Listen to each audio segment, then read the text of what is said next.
Assalamualaikum warahmatullahi wabarakatuh. Anak-anak kelas 9, hari ini kita belajar bahasa Indonesia bersama Ibu Yani. Materi yang kita pelajari hari ini adalah kaidah kebahasaan teks laporan hasil percobaan. Nah, kalian masih ingat apa itu kaidah kebahasaan? Dari kelas 7 dan kelas 8 kalian pastinya sudah belajar mengenai kaidah kebahasaan. Kita ingat lagi, kaidah kebahasaan adalah aturan-aturan kebahasaan yang digunakan pada suatu teks. Kali ini ada yang kita bahas adalah teks laporan hasil percobaan. Sebenarnya kebahasaan pada teks-teks yang ada itu berbeda ciri khasnya. Inilah yang mencirikan teks yang satu dengan teks yang lainnya.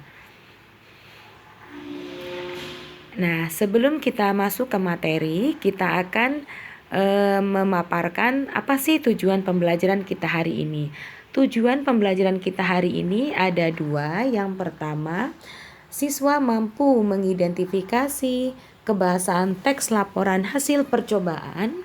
Yang kedua, siswa mampu memperbaiki kesalahan berbahasa pada teks laporan hasil percobaan. Jadi, tujuan kita ada dua hari ini. Selanjutnya,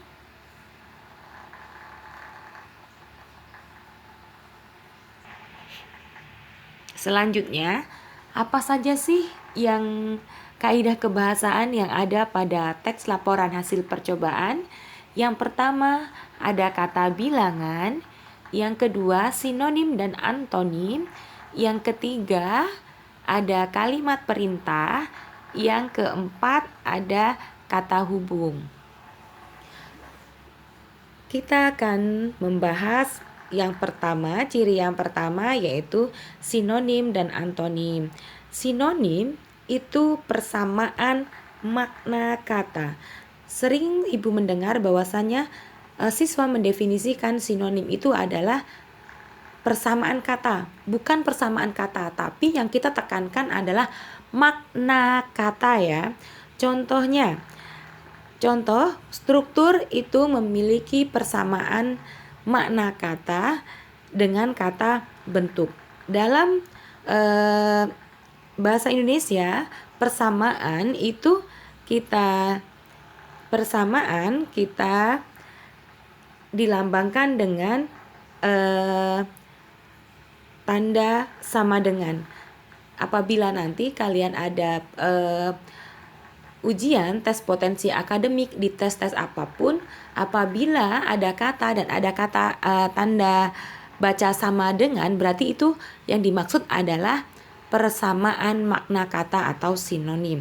Yang selanjutnya adalah antonim.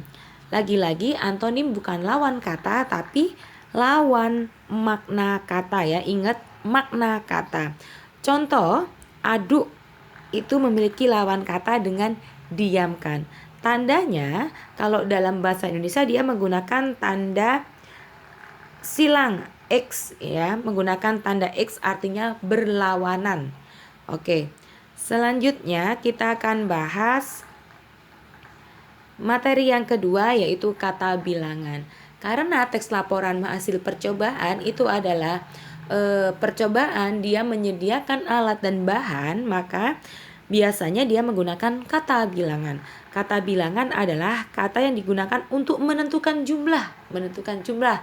Bisa orang, benda, binatang. Misalnya kalau kita dalam laporan percobaan, kita contohkan percobaan menggunakan misalnya 500 gram, 30 derajat, 2 menit. Nah, itu adalah contoh kata bilangan. Selanjutnya adalah kata penghubung. Kata penghubung itu berarti dia disebut juga sebagai konjungsi. Kata penghubung itu berfungsinya untuk menghubungkan kata dengan kata, klausa dengan klausa, kalimat dengan kalimat, atau bahkan ada kata penghubung yang menghubungkan antar paragraf supaya wacana atau teks itu menjadi padu. Contoh kata penghubung ada dan, Atau selanjutnya kemudian masih banyak lagi, tapi ibu mencontohkan 4 saja. Yang selanjutnya ada kalimat perintah. Kalimat perintah, perintah berarti meminta seseorang untuk melakukan sesuatu, ya, atau menyuruh orang melakukan sesuatu. Contohnya, aduklah, tuangkanlah, campurlah, masukkanlah, keluarkanlah. Itu contoh kalimat perintah. Mengapa? Karena dia menyuruh orang untuk melakukan sesuatu atau sesuai dengan keinginan si penulis teks tersebut. Nah, kita lihat kata-kata kaidah kebahasaan teks laporan percobaan pada teks yang sudah ada. Ibu perlihatkan contohnya, kita ada di sini. Yuk, kita lihat. Kita lihat di sini.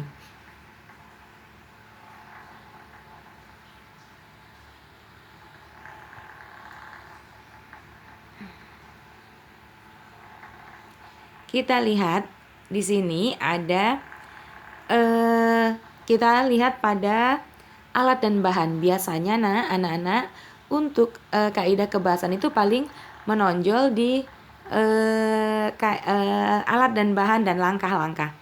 Kita tahu tadi ada kata penghubung atau menghubungkan antar kata, sendok atau tangan. Selanjutnya kita lihat ada kata perintah. Apa saja kata perintah? Ini ada campurkan. Yuk. Aduklah. Tambahkan. Aduk lagi. Setelah itu keluarkan. Oke, itu juga kata perintah. Aduk lagi. Nah, itu merupakan kata perintah. Adanya di mana? Adanya di langkah-langkah. Kita lihat lagi. Tadi ada kata bilangan. Di sini ada 5 menit, 5 sampai 10 menit. Berarti dia kata bilangan. Sinonim dan antonim. Sinonim dan antonim. Oke, kita lihat sinonim. Nah, di sini ada aduk lagi pada poin ini, aduk lagi hingga struktur dan bentuknya menggumpal. Itu berarti sinonim kan ya? Kita lihat lagi antonimnya. Masukkan. Setelah itu keluarkan. Ini adalah antonim. Ada kan di sini berarti. Dan ini adalah sinonim. Oke. Kita lihat lagi apakah masih ada? Ada kata penghubung dan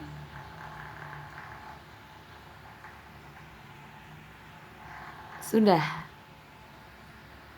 Nah, itu. Jadi, benar kan ya? Kata-kata yang kita pelajari, kaidah kebahasaan yang kita pelajari yang 4 itu ternyata memang ada di laporan teks hasil percobaan. Kita lihat lagi.